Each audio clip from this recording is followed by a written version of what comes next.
Welcome to the 5 for 2 podcast with me, your host Adele, where we say no to careers where you're trading 5 days of misery for 2 days of fun.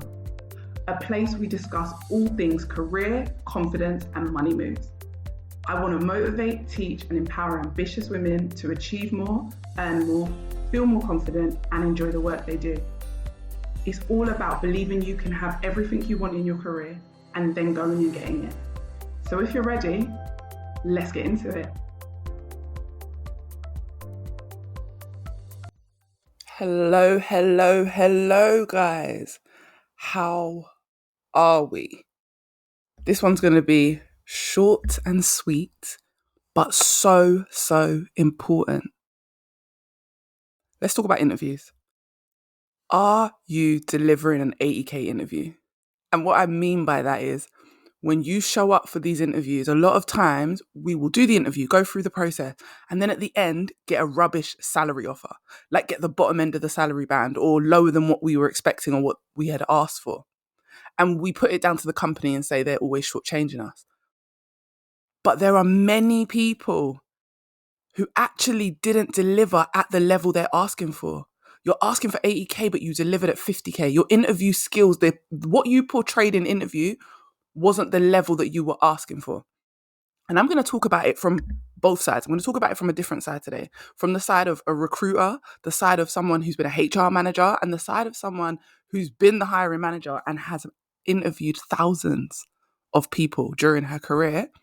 I have sat in interviews where people have come in the room and they have struggled to sell their skills. They have struggled to explain how they will be beneficial in the role.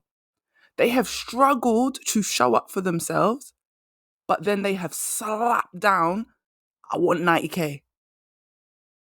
But you have interviewed at entry level or junior level, or you've gone for a VP role, but given me mid-senior level interviews. The things you're saying, you're not talking about how you contributed to profit, how you contributed to customer base increase, how you contributed to everything that a company cares about. You cannot explain that, but you want high-end salaries. It's not always that a company's shortchanging you. Sometimes your interview just wasn't at the level that you're asking for. It's like if you go to buy a car and it is a rundown old school banger. It's all good. Like your first car, it's not the greatest car. You do not expect to pay 30k for that car. That car's like a £700 car. I'm showing my age now because, back in the day we could get little bangers for £700. But I'm saying, if someone said to me, oh, that car's 10k, I would laugh because I'm like, you're overinflating the price. That's the same thing you're doing when you don't interview well, but then you ask for more. You are overinflating the price. The math isn't mathing, babe. They're thinking to themselves, oh no, what you just delivered isn't worth what you're asking for. And that's why sometimes you don't get the offer. Sometimes it isn't because you ask for too much money. And I want to say this because this is really important. It is not always the fact that you ask for too much money. So often I hear candidates say to me, oh, I'm asking for too much and that's why I'm not getting it. I'm negotiating myself out of a salary. No, it's not that you asked for too much. It's that what you offered them wasn't worth that. Remember, your interview is all they get to see of you. If a company doesn't know you, your interviews are your first impression. Your resume or your CV gets you in the door, but how you are at interview, how convincing you are, how believable you are, that's what gets you the job. That's what gets you the money you want. The most skilled person, the most experienced person doesn't get the job. The person who can convince them that they are the most skilled person is the person who gets the job. The most convincing person. And whether we like it or not, when we are at an interview, we are selling something. We are selling our services. We are selling what we bring to the table.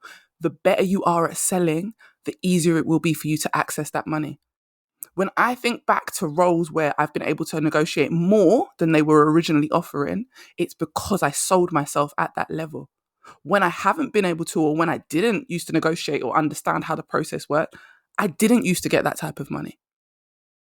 In 2019, when I first was able to negotiate full-time money to work part-time hours or reduced hours when it first started, it was because I know how to deliver at that level. I know how to talk about what I'm doing at the level of money that I'm asking for. So what I'm saying to you guys, I'm not saying this to shame anyone, and I'm not saying this because, oh, that's the problem. What I'm saying is if there's a problem, you can fix it. But you can't walk into a room and say, I want 85,000 and then deliver a 45K interview. Sell yourself at 45K. Then they're going to be like, nah, you're asking for too much. And why are you asking for too much? Because you're not delivering at that level. And there will be times, because you guys know already, I've been in situations like that, where they lie and they say to you, well, your experience and your skills, you're asking for too much. Then you need to believe in yourself enough to walk away. Because I've been in those situations. And guess what? A couple of days later, they've come back and offered me what I wanted. So that's the difference. Because I interviewed at that level, I went in knowing what I delivered. And I think when you have a different level of self-belief in yourself, a different way of interviewing, it comes across in the interview. Like one of my recent clients, she hates interviews. She said to me, I always get the phone call, but I can never get past that. And she's currently trying to change industry. So she had just kind of given up. Then she found me through a different podcast where I'd been interviewed and then was like, I want to work with you. Since we started working together, she is smashing the initial phone interviews and getting booked in for first and second interviews to the point where she is now turning down third interview. She is turning down second interview because she's feeling like, this may be not for me. It's not aligning. And this is in a brand new industry. But why? Because she changed how she sells herself. She changed her belief in herself. She understands what she brings to the table and she can communicate how that will directly impact the role that she's going for. She can communicate how she's going to be able to help them build profit, how she's going to be good with their customers, how she's going to increase customer base, retain current customers, how she's going to get their brand out there. She really understands how to connect herself.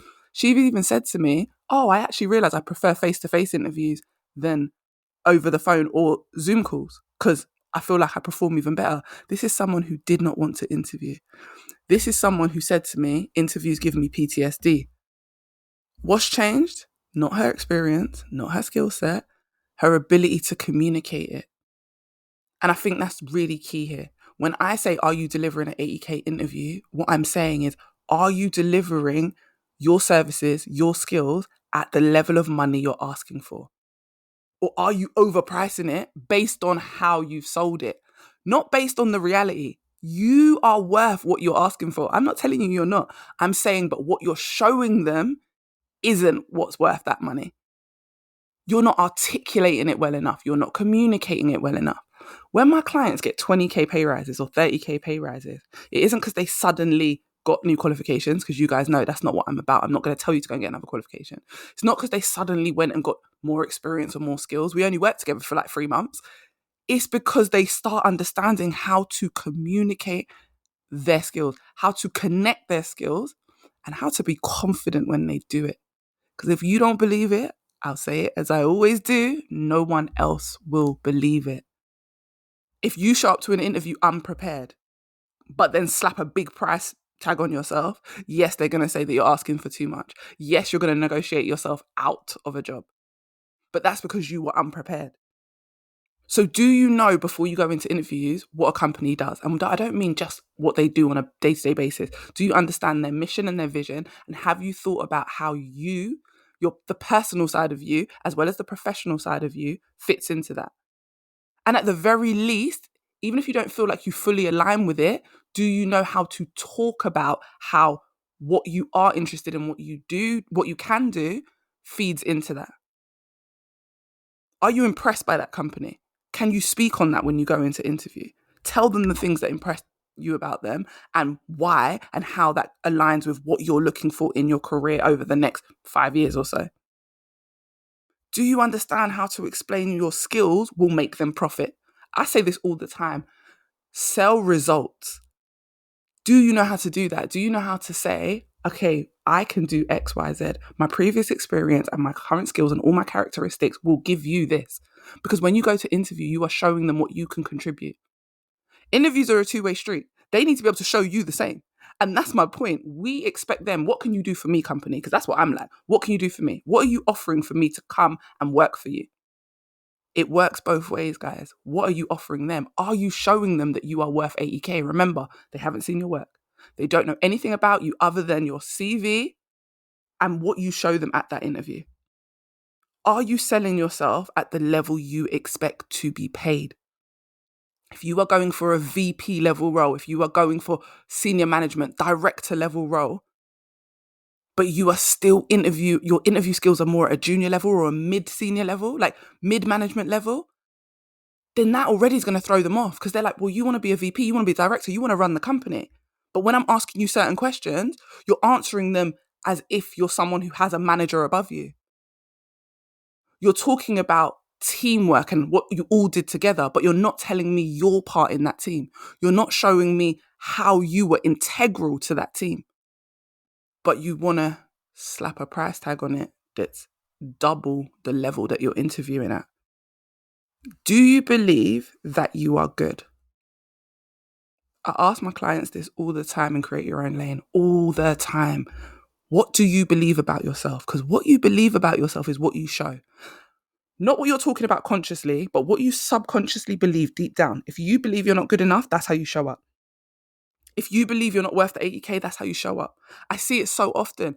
People don't stand on their number. If you say you want 80K and then someone's able to beat you down to 70K, you didn't believe that you was worth 80K because you didn't even have a walkaway number. If you believe what you have to offer is great, when someone offers you a decent offer, you will walk away because it is not good enough. And that's the difference. Is your overall demeanor and what you bring to an interview showing that the money you are asking for is exactly where you should be? I think so many of you should be on 10, 20, 30, 40K more than you're currently on. But sometimes the disconnect isn't that you're asking for too much. So I don't want you going out there saying, I keep getting rejected because I'm asking for too much money. Absolutely not. Now, don't get me wrong. If you're going for jobs that are only paying up to 70K and you're asking for 100, why was you even at that interview? If you know that they've shown you on their job advert that they only pay between this and this, why are you going in there like 30K over? Go and interview at jobs that pay that much. Now, that's a whole different conversation. If you are going to jobs that are saying we pay up to 100K, or if you are going to jobs and they don't say the salary, and then you think you're asking for too much, listen, if you're asking for too much and they thought you were really good, they would tell you, listen, we really like you, but we can only offer you this. And that's the difference. You can't talk yourself out of a job. If you have delivered an interview and then you put out your number and you say, I want 95, and they're like, listen, we were only planning, the budget only allows us to pay up to 90. We were planning to pay someone about 87, to be honest with you, but we do really like you. So we can pay you the 90, but we're not going to be able to meet you at 95. See, the conversation changes. I've been the recruiter. I am the HR manager. I am the person who makes those offers. I've said that many a time. People have sat in front of me and interviewed so well, and then they've asked for more than I'm offering. And I've had to go back to a manager and be like, no, we need this person. We need to find the money. We need to break the budget because I need this person on my team. Truth is, I don't know if that person's actually going to work out or they're going to be any good, but that is how well they interviewed. Are you that person? And if you're not, you can be. All you need to do is work on your confidence, work on understanding how what you do is a valuable contribution to a company. Read job descriptions so that you can actually position yourself as the solution. The job description is the problem. This is the issue they're having. You are the solution. Can you speak to that? How well are you articulating all these things? Can you communicate the connections between yourself and the role, between yourself and the company, between yourself and the money that you're asking for because you know how much profit you can make them? Are you able to do these things? Confidence, communication, and connection. These are the three things I teach the most in Create Your Own Lane because I know how these things change your career. Your interviews will change when you start interviewing at the level of the price tag that you have put on your skills. Women, we undersell ourselves a lot. We don't put a high enough price tag on our skills. But then often because we're so used to underselling ourselves, we don't then sell ourselves well at interview. We have to hop, skip, and jump a little bit more than our counterparts. It just is what it is. Change is coming, but change is slow, and we all know that. So if you want to start earning more than you're currently on, start looking at your interview skills. If you are constantly going to interview and constantly struggling to get the salary you want, I want you to look at where's your confidence, Are you communicating at the level of the money that you're asking for? And are you able to connect your skills to the role, whether it's a current industry or a brand new industry? How well are you at communicating that? How good are you at selling your skills? Because that's what it all boils down to in the end. Interviews are your first impression. It's your only chance because they don't know you. I am such a believer in if I see a problem or I notice a problem or I realize there's a problem, it can be fixed. Everything's fixable. Every problem has a solution. And this is a solution to the fact of interviews where we don't make the money we want. This is the solution. This is just one of the solutions because there are many reasons why interviews don't go the way we want. But this is a big one that I see. You're showing up asking for caviar, but you've got McDonald's money. And you know exactly what I mean when I say that. So if you want caviar, show up as caviar. Show up as someone who is at that level. Let them see you shine in all your glory and then let them know this is what I need you to pay me for all this. Because if you haven't shown them anything, they're not going to pay for it because they don't see it. It's not believable. It's not worth 80k. And that's it, guys. I just wanted to share my thoughts on that. It was just a conversation I was having recently. It triggered some thoughts in me and I was like, we need to talk about it from both sides. We need to talk about the fact that, yeah, we want more money, but are we delivering at that level when we show up at interview? Anyway, as always, great speaking to you guys. And I will talk to you in the next episode. I hope this episode gave you exactly what you needed and motivated you to confidently take steps towards your next career move. If you enjoyed it, screenshot and share it on your socials, tag me on Instagram, and come join my community of amazing women working on leveling up their confidence and career. Thanks for listening and see you next time.